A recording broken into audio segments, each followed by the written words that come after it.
NEET अगर कोई clear नहीं करता फिर भी एमबीबीएस के अंदर admission how to possible? NEET qualify नहीं है फिर भी एमबीबीएस में एडमिशन मिलेगा कि नहीं मिलेगा?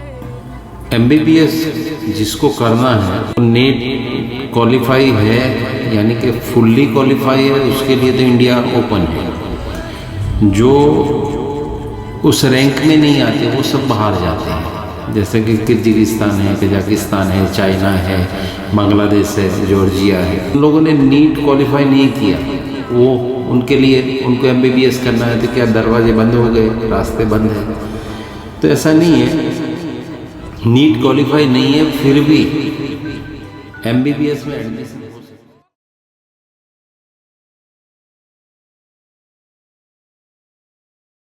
है। इमरान भाई, पहले तो हम जानना चाहेंगे आपको फर्म का नाम क्या है? बेरा बिजनेस कंसल्टेंसी। बेरा बिजनेस कंसल्टेंट।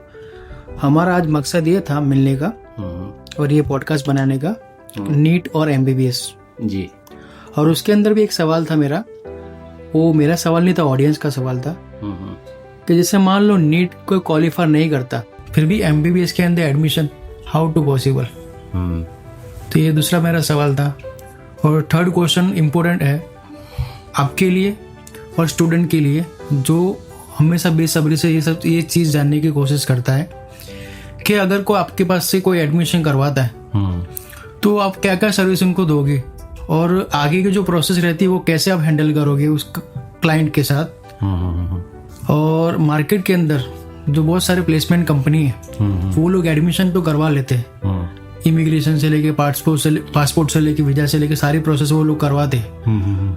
मेरा मानना ऐसा है कि कम से कम 6 महीने 12 महीने तक तो वो प्रोसेस के अंदर वो थोड़ी मेहनत करते, स्टूडेंट के पीछे थोड़ा ध्यान देते, और उसके बाद मुझे लगता है कि 6 साल के प्रोसेस के अंदर इतना ध्यान नहीं दे पाते। मेरा जो कंपनी है आपकी, क्या वो उतना सर्विस दे पाएगी? एक्चुअली आपने आपकी ऑडियंस को ये पूछना है कि नीट और एमबीबीएस, और उसमें भी खास करके नीट क्वालिफाई नहीं है फिर भी एमबीबीएस में एडमिशन मिलेगा कि नहीं मिलेगा? तो एमबीबीएस जिसको करना है वो नीट क्वालिफाई है, यानी कि फुल्ली क्वालिफाई है, उसके लिए तो इंडिया ओपन है। जो उस रैंक में नहीं आते वो सब बाहर जाते हैं, जैसे कि किर्गिस्तान है, कजाकिस्तान है, चाइना है, बांग्लादेश है, जॉर्जिया है। और उसके बाद भी एक कैटेगरी ऐसी है कि जिन लोगों ने नीट क्वालिफाई नहीं किया, वो उनके लिए उनको एमबीबीएस करना है तो क्या दरवाजे बंद हो गए, रास्ते बंद है? तो ऐसा नहीं है, नीट क्वालिफाई नहीं है फिर भी एमबीबीएस में एडमिशन हो सकता है। ये मैं नहीं कह रहा, बहुत सारे बच्चे ऐसे हैं जो बीडीएस में जाने वाले थे, या तो बीएएमएस बीएचएमएस जाने वाले थे, मगर उनको जब समझाया गया तो वो आज एमबीबीएस के अंदर स्टडी कर रहे हैं। और ये वहाँ की रेप्यूटेड कॉलेज है, जो हमारे साथ हम उनके साथ काम करते हैं, वो रेप्यूटेड कॉलेजों की तरफ से ये बात है कि भाई नीट क्वालिफाई नहीं है फिर भी हम एडमिशन देंगे। कैसे देंगे वो प्रोसेस थोड़ी लंबी है, मैं अगर आपको बताने जाऊंगा तो वीडियो लंबा हो जाएगा। बराबर। तो मैं आपसे ये विनती करता हूँ, आजीजी करता हूँ कि आपकी ऑडियंस को अगर किसी को एडमिशन लेना है जो नीट क्वालिफाई नहीं है, एक मर्तबा हमारी ऑफिस पे विजिट करे, बात को समझे। अगर हमारी बातों पे भरोसा नहीं है तो हम आपको कॉलेज के अंदर बात कराएंगे। कॉलेज में जो स्टूडेंट है जो क्वालिफाई नहीं थे फिर भी आज एमबीबीएस में पढ़ाई कर रहे हैं, उनसे बात कराएंगे, उनके जो डॉक्यूमेंट है वो दिखाएंगे। फिर तो आपके ऑडियंस को भरोसा होगा कि नहीं भाई हम भी कर सकते हैं, ये कर सकते हैं तो हम भी कर सकते हैं। सही बात है। तो ये सारी चीज़ें तब पॉसिबल है कि जब यहाँ आएंगे। और दूसरा आपका ये सवाल था कि हमारे से अगर काम लेते हैं, यानी कि हमको अगर फैसिलिटी देने का वक्त आ जाता है, तो ये हमारे लिए कोई बड़ी बात नहीं है। एडमिशन कॉलेज में कराना ये एक अलग प्रोसेस है, उसके बाद जितनी भी प्रोसेस है वो हमारी, यूँ समझो कि 15 साल पुराना हमारा गट्स है इसके अंदर। जैसे कि टिकटिंग है, वीज़ा की फ़ाइल बनाना है, इमिग्रेशन क्लियर करना है, या तो डॉक्यूमेंट का अटेस्टेशन कराना है, फिर वहाँ की यूनिवर्सिटी के अंदर से जो कागज़ लाने हैं वो है, तो वो सारी चीज़ें पहले भी हम करते थे, आज भी करेंगे, और हमारे बच्चों के लिए तो खास करके हम इसको ज़्यादा प्रायोरिटी देंगे। जैसे कि आजकल बच्चे आते हैं जो दूसरों के ज़रिए से गए हैं, टिकट कराने के लिए उनके पेरेंट्स आते हैं, वो खुद आते हैं, तो उन सब का एक ही कहना होता है कि इमरान भाई हमको पहले साल जिन लोगों ने एडमिशन कराया था, आज दूसरा साल हो गया, तीसरा, अभी वो नज़र नहीं आते। हालांकि ऐसा नहीं होना चाहिए।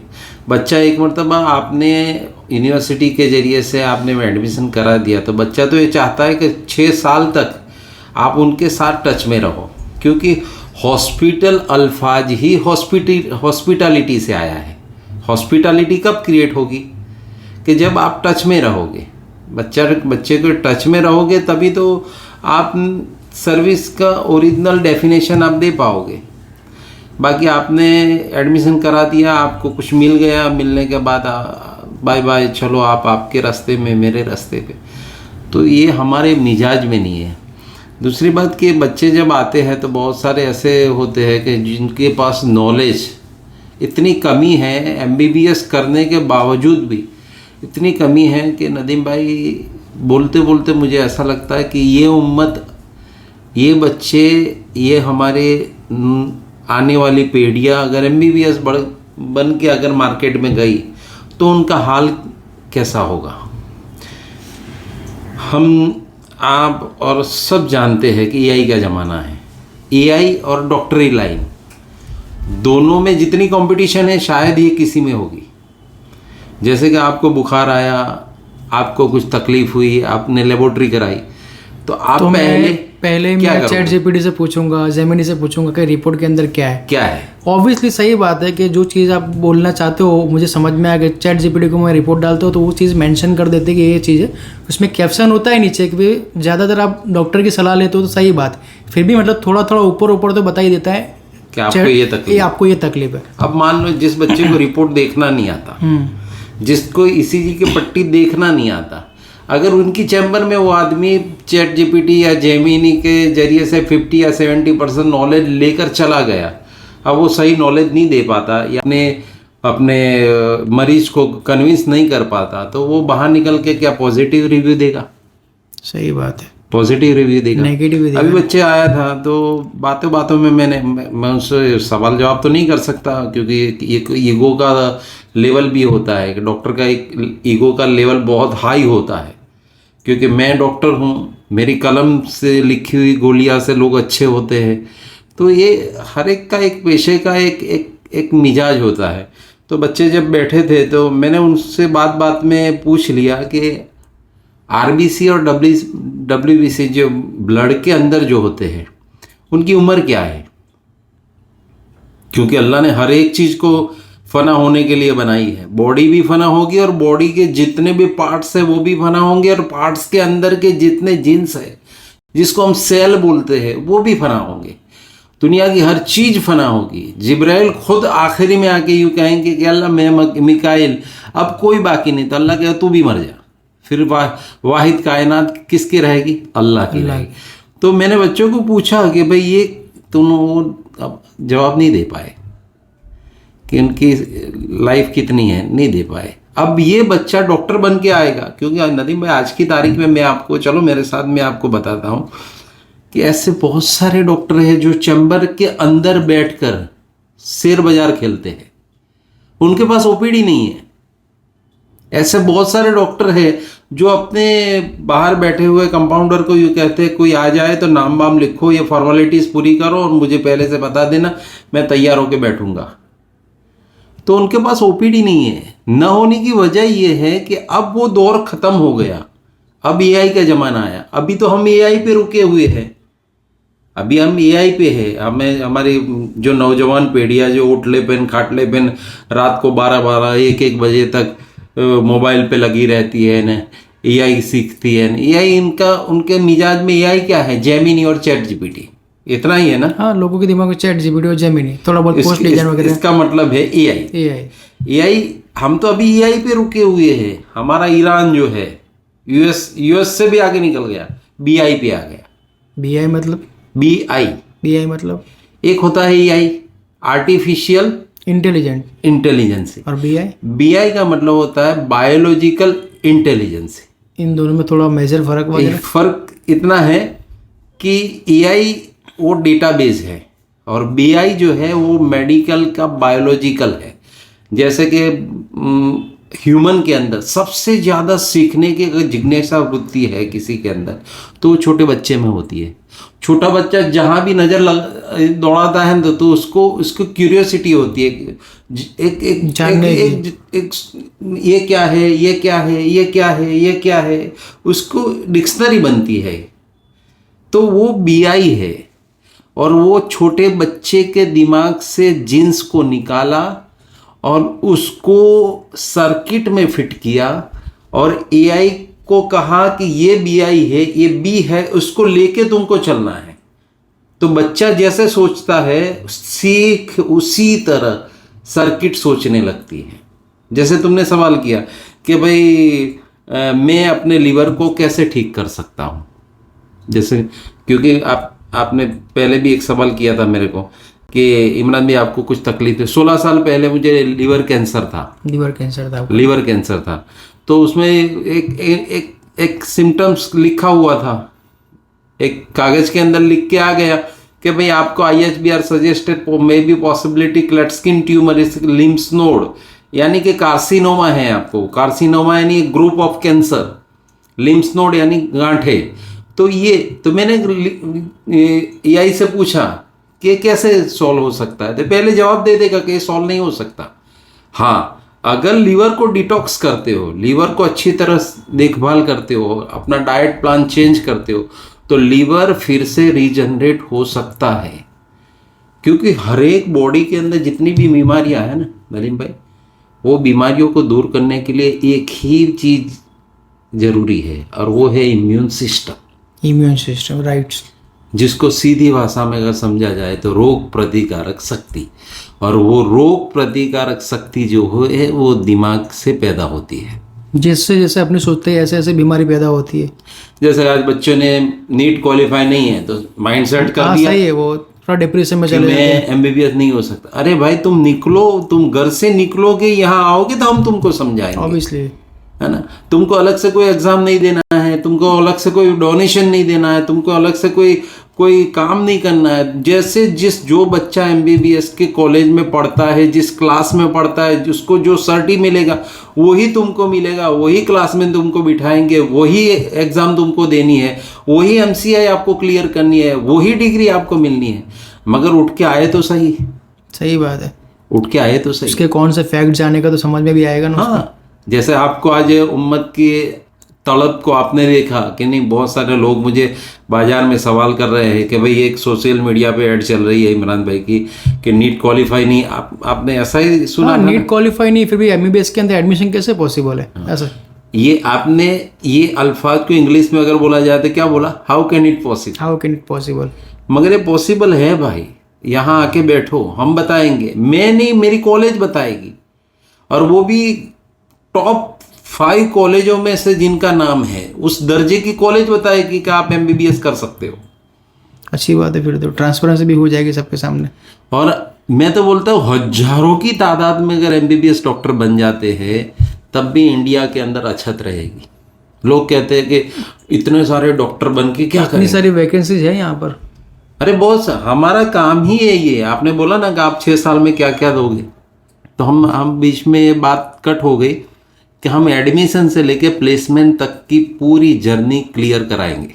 तो यहाँ आएगा उसको टिकटिंग देंगे, यहाँ आएगा उसको वीज़ा रिन्यू करानी है तो हम वो करा के देंगे। और जो साल के अंदर एक मरतबा घर पे आते हैं तो हम घर पे छोड़ नहीं देते कि जाओ तुम भी चाय की किटली पे बैठो रोज रात को, ऐसा नहीं। हम ऐसा नहीं करेंगे। हम उनको मोटिवेशनल सेमिनार 1-2 देंगे जिसके जरिए से वो नए एनर्जी के साथ दूसरे साल अपने MBBS के सेमेस्टर में दाखिल होगा, तो उसको पढ़ाई में भी मजा आएगी कि नहीं मैं ये विज़न लेके आया हूँ। यहाँ बैठ के तुम अमेरिका में ऑपरेशन कर सकते हो, अभी वो जमाना चल रहा है। अभी ऑपरेशन थिएटर में जाने की ज़रूरत नहीं है डॉक्टरों को। अगर तुम जेन्युइन हो, तुम जीनियस हो, तो तुम लैपटॉप पे बैठ के अमेरिका में सोया हुआ ऑपरेशन थिएटर में सोए हुए बंदे के ऑपरेट यहाँ से कर सकते हो, उसकी सर्जरी यहाँ से कर सकते हो। उस मुकाम पर मेडिकल साइंस पहुँच गया।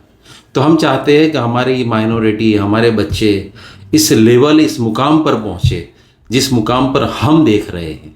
तो हम आपसे ये आजीजाना गुजारिश करते हैं कि आपके ऑडियंस को बताइए कि एक मर्तबा इमरान कहीं पे भी एडमिशन लो, हमें कोई फ़र्क नहीं पड़ता।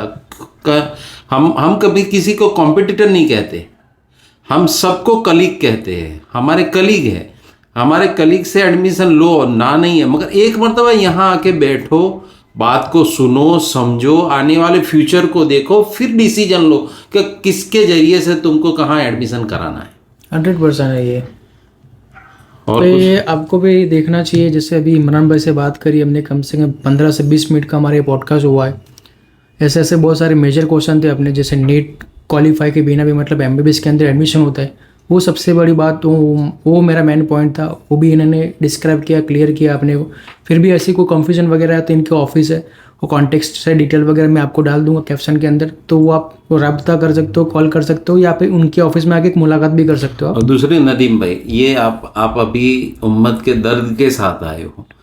अभी इंशाअल्लाह ताला दूसरी मर्तबा जब मिलना होगा तो कुछ बच्चों के साथ हम मिलेंगे इंशाअल्लाह, और उनके साथ बैठ के ब्रॉडकास्ट करेंगे। और आप बोलना कि बच्चे खुद बताएंगे कि कितना डिफरेंट है। 100%। एक आखिरी मैसेज क्या देना चाहोगे ऑडियंस को कैमरे के सामने? बस मैं तो एक ही बात बोलता हूँ कि भाई आने वाले दिन को, आने वाले ज़माने को, आने वाले वक्त को देखकर कॉलेज और यूनिवर्सिटी को चूज करना। 1,00,000, 2,00,000, 50,000 रुपये के फ़र्क को देखकर कहीं पे एमबीबीएस की डिग्री लेके घर पे आ जाओगे तो एक कहावत है, एक शायरी है कि कॉलेज के इन मस्त बहारों में कर ले मौज मस्ती, कल तेरा भी नाम होगा भारत के इन बेकारों में।